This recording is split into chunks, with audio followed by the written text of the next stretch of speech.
her head.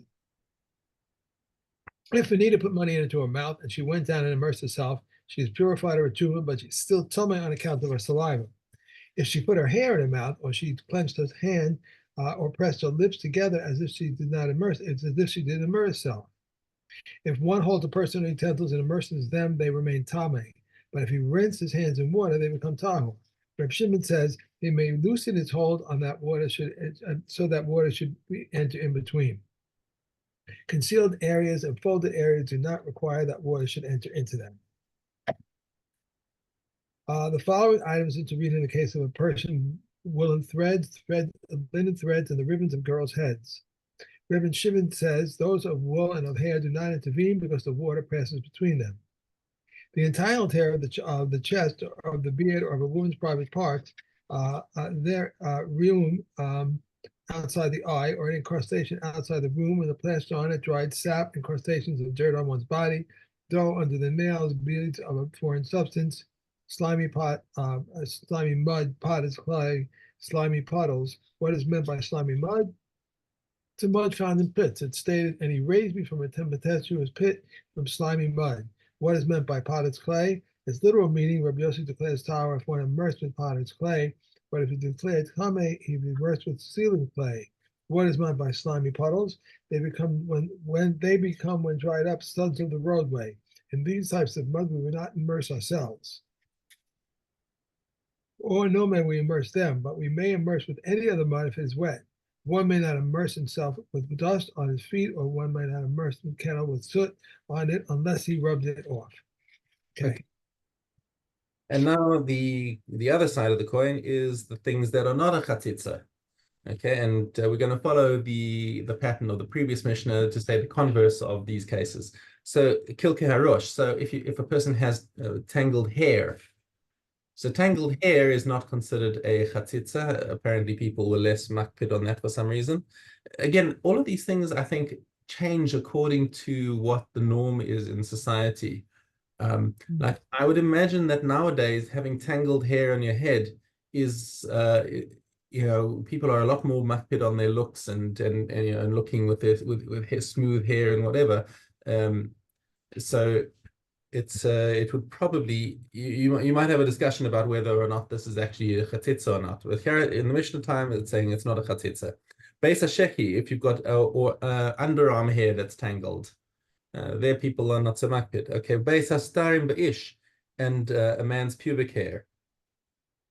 Rabbi Eliezer Omer, echad ish echad isha, kol makpid alav chotzetz, she'ena makpid alav eno chotzetz. He says it doesn't make a difference between men and women, because we just said that for a woman it would be a chatzitza, and we just said that for men it's not. Rabbi Eliezer says you're looking at the wrong thing. It's not whether it's a man or a woman, it's whether or not they're makpid. So we just excuse me. And he says if they're makpid, then it's chotzet, and if not, it's not. But the halacha follows the Tanna Kama. Okay. Mishnah Daled, liflov sheba'ayin. So the goo that comes out of the eye, but before it goes out the eye and starts encrusting. So while it's still on the eye and it's soft, that's not considered a chatzitza. That's just kind of normal. Geled she'alamaka, and the scab that's on the wound, as opposed to things that grow outside the wound, because the scab that's on the wound you want to have there because it's protecting and healing. Okay, it's God's plaster.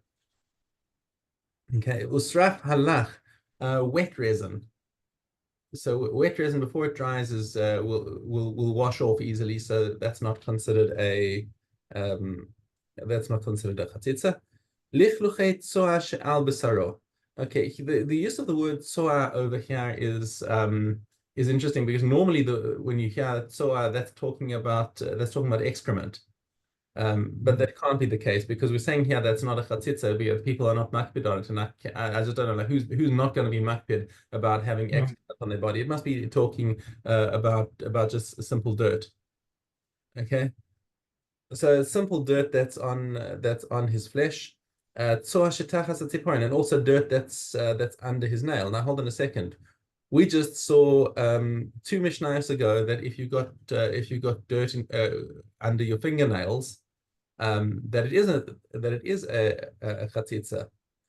so commentators explain that this is talking about um, from first of all, it could be a softer kind of a dirt that washes off easily, or else we're talking about we're having a discussion between if a person has got long fingernails, as women sometimes tend to do, that the dirt that's like right that's between the skin and the nail is not considered a chatitza because it's barely visible.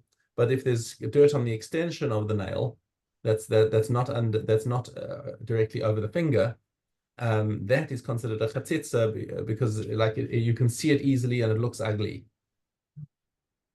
Okay, so that's so there's a couple of ways of explaining the difference between the two mishnayos. Tziporin hamaduldelis, if somebody has a broken nail and it's hanging off, that's not a chatzitza. Kashus shel katan. The kashus of the katan is what's it, lanugo, that furry hair that a baby's born with, and Tiny hair. yeah. Yeah. So that lanugo falls off after a couple of days. Right. Okay, so that kashus, that lanugo, is not considered a chibur to the child at all because it's a temporary coating. Lo tame v'lo metame. So if the child had become tame, for example, through being in an ohel hamayis, as many children are born in a hospital, if somebody died in the hospital at the time that they're born, they're tame. And now, if somebody or something touches them through that hair, just brushes the hair as opposed to the person, it does not transmit tumor in either direction. It doesn't not to receive tumor, not to transmit tumor, because it's a temporary layer of hair. Krum she'al hamaka, and the membrane that's grown over a wound is tame umatame, even though it's going to fall off eventually. It's nonetheless something that the person wants over there because it's protecting the wound, and so it's considered a chibur, and it will work to transmit tumor in either direction. Okay. So now looking at kalim, if you take a kli to mikveh, what is considered a chatzitza? Hazefes v'hamor b'chlei zechuchis. So pitch and more is myrrh, or some fragrance spice, balsam. What are they translated it as? Musk. You say musk. Musk. Okay, Elon. Musk b'chlei zechuchis. On glass vessels, anything basically that's stuck to a glass vessel, because glass vessels are meant to look pretty. If you got anything stuck to them, that's not looking pretty. And it doesn't matter whether it's inside or outside, because with glass you can see it on either way. However, just in parenthetically, we're going to see that with metal kalim, it'll make a difference whether it's outside or inside. Because if it's on the outside, they're not necessarily so makpid, but on the inside, we will be makpid because that's where the food goes. Okay, al shulchan v'ala tavla. So if somebody has a table or a tray or something, but al hadargesh, or on a little step that became tameh, and now they want to tovel to make it tower again. If it's something that's pristine and clean, and you want to and you makpid on its appearance, then dirt, any of these things, dirt on them is a chatzitza.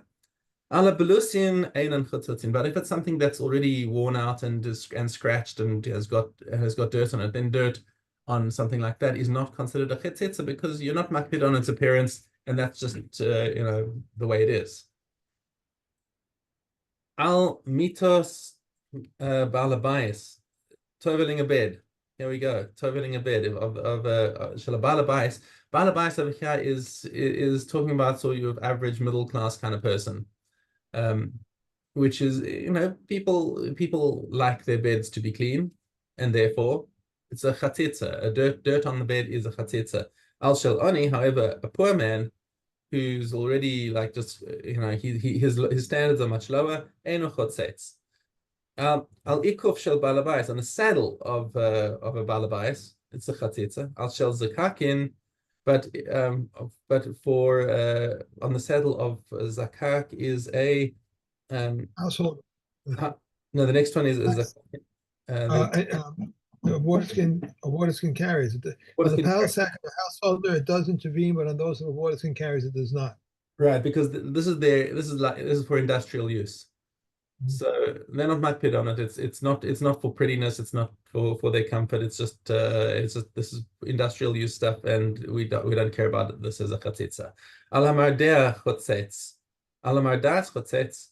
Um, Mardas is the pack thing that you put on top of a donkey, and somebody rides on top of it it's a chatzitza. Dafka where the stain goes through to both sides. Okay.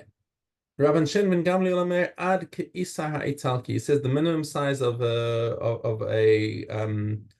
mark on this mardas is the size of an Italian isar coin, and the halacha does not follow him. Okay, All right. that's chatzitzas. Let's go. Okay. Vav base. If a bucket full of utensils and one, if a bucket was full of utensils and one immersed them, they become tahor. But if you did not need to immerse them, then the waters are not considered mingled unless they mingled as much as the size of a water skin tube. If there are three mikvaos, one containing 20 saw of rainwater, another also containing 20 saw of rainwater, and the other containing 20 saw of drawn water, and the one of drawn water is at the side, and three persons went down and immersed themselves therein, and the waters became mingled, the mikvahs are tahor, and that of those immersed themselves therein are tahor. If one of the drawn water was in the middle, and three persons went down and immersed themselves therein, and the waters became mingled, the mikvahs as they were, and those that immersed themselves are as they were. If a sponge or a bucket contained 3 lugam of water and it fell into a mikvah, it does not disqualify it because they all said all they said was 3 lugam fell in. Okay. And Taharos. Okay, Dalad Judbeit. An uncertainty pertaining to chulin. This refers to the tower of Perisus. An uncertainty concerning Saratzim, it is judged according to the status of the time of discovery. An uncertainty concerning afflictions or taharis at the outset is deemed tahor as long as the one afflicted has not been confirmed to be tomei. But once it has been confirmed to be tomei, an uncertainty is deemed tomei. An uncertainty concerning the zeros is permitted. An uncertainty concerning firstborn, whether you firstborns or animal, either non-kosher or kosher, is decided immediately, for the burden of proof is on the one who seeks to extract property from his fellow. An uncertainty concerning sacrificial offerings, if a woman has a possible obligation because of 5 double cases of childbirth or 5 doubtful cases of ziva, she brings a single offering and may eat them and may then eat sacrificial foods. And the other offerings are not incumbent upon her. Okay. One more. And, We also oh, on yeah, I thought, hey Aleph, yeah. sorry. If there was a sheriff and a frog in a public domain, and similarly, if there were an olive-sized piece from a human corpse, and an olive-sized piece from an avela, or a bone from a human corpse, or a bone from an avela, or a clod of soil from tahor land, and a clod of soil from a base of pras, or a clod of soil from tahor land, and a clod of soil from the land of the nations, or 2 paths, one tummy, one tahor, and one walked on one of the paths and does not know which one he walked, or he formed a roof over one of them and is not known which he formed the roof, or he caused one of them to move and is not known which of them caused to move. Akiva rules in Tahoe, but if we come and say he's Tame. Rabbi Tame, Akiva says Tame. Okay. Olios. Okay. Chet. Someone who stands in the courtyard of a catacomb is Tahor as long as it is 4 cubits, according to Rei Shammai's opinion. As Hillel says 4 cubits. If a beam was used as a cover for a grave, whether it was standing upright along its side, nothing becomes tamei except that which is opposite the opening of the grave. If one end of the beam was made into a golel, for a grave, only 4 handbreadths of the beam become tamei, provided that the rest is going to be chopped off. The Yehuda says it is regarded as this one unit. Someone who touches a slightly sealed barrel full of tahor liquids made into a cover for a grave becomes tamei for 7 days. However, the barrel and liquids remain tahor. Someone who touches an animal used as a cover for a grave becomes tamei for 7 days. The mayor says a living being does not transmit tumor as a cover. If someone touches a corpse and utensils to form a roof over a corpse, and touches utensils, utensils become tame. If he forms a roof over a corpse and over utensils, or he touches a corpse and forces a roof over utensils, the utensils remain tahor. And if his hand is a handbreadth of square, the utensils are tame. There are two houses, each of which contain a piece of corpse flesh, half the size of an olive, and his person stretches his hand into the houses. If his hands are as big as a square handbreadth, tumor spreads. If not, tumor does not spread. Yeah.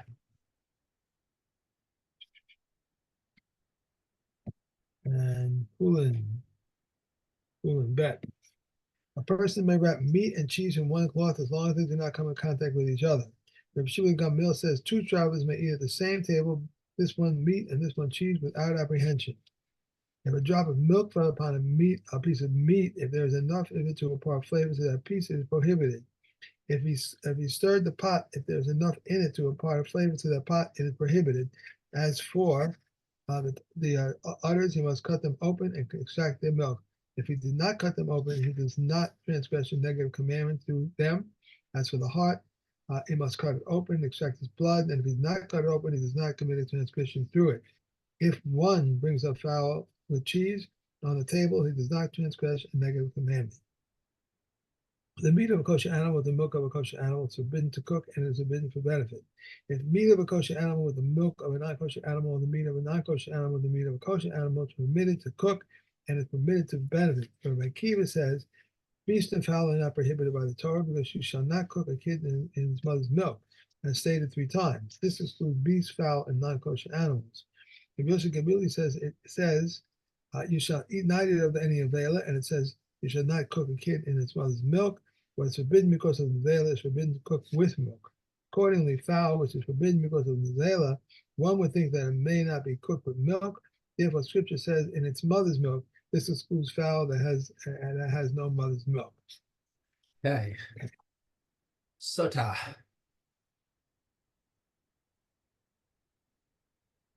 Okay, Aleph.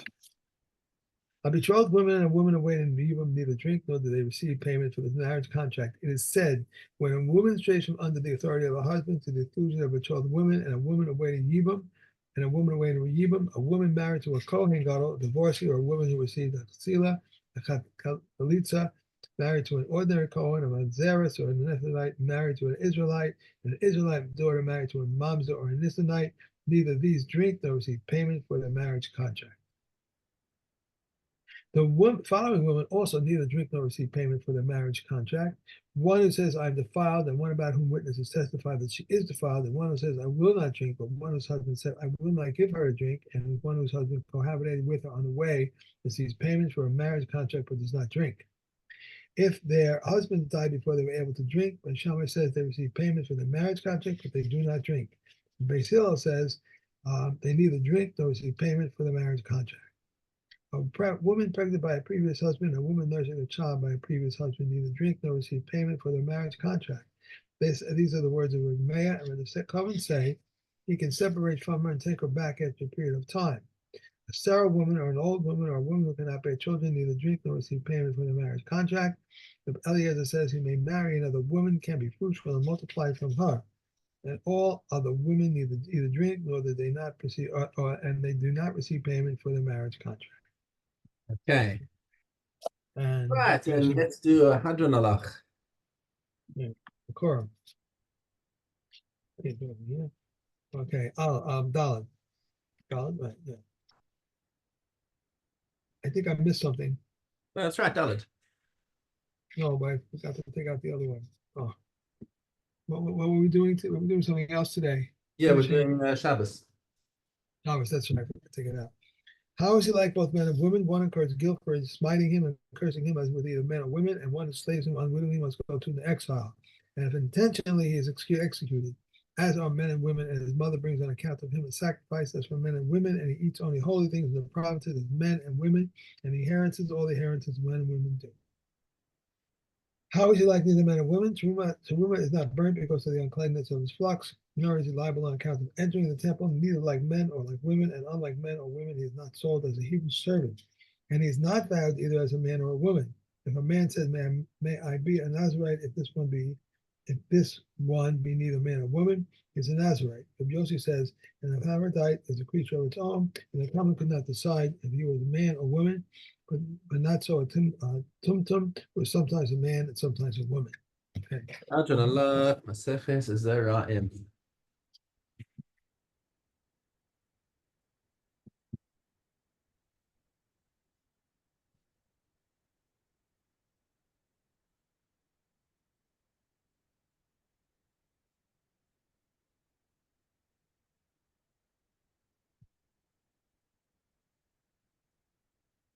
We got one more thing.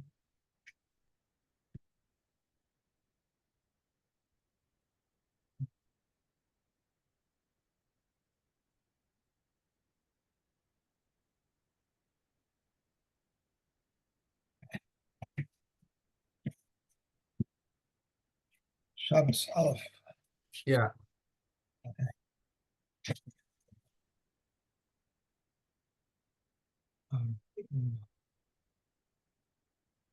The types of transfers on the Sabbath are two which are in reality for within, and two which are in reality for outside. How is this so? The poor man is standing outside of the household inside. If the poor man extends his hand inside and placed an object into the householder's hand, or if he took an object from it and brought that object out, the poor man is liable, and the householder is exempt. If the householder extended his hand outside and placed the object into the poor man's hand, or if he took an object out of it and brought that object in, the householder is liable and the poor man is exempt. If the poor man extended his hand inside and the householder took an object from it and placed an object into it, and the poor man, brought that object out, both are exempt.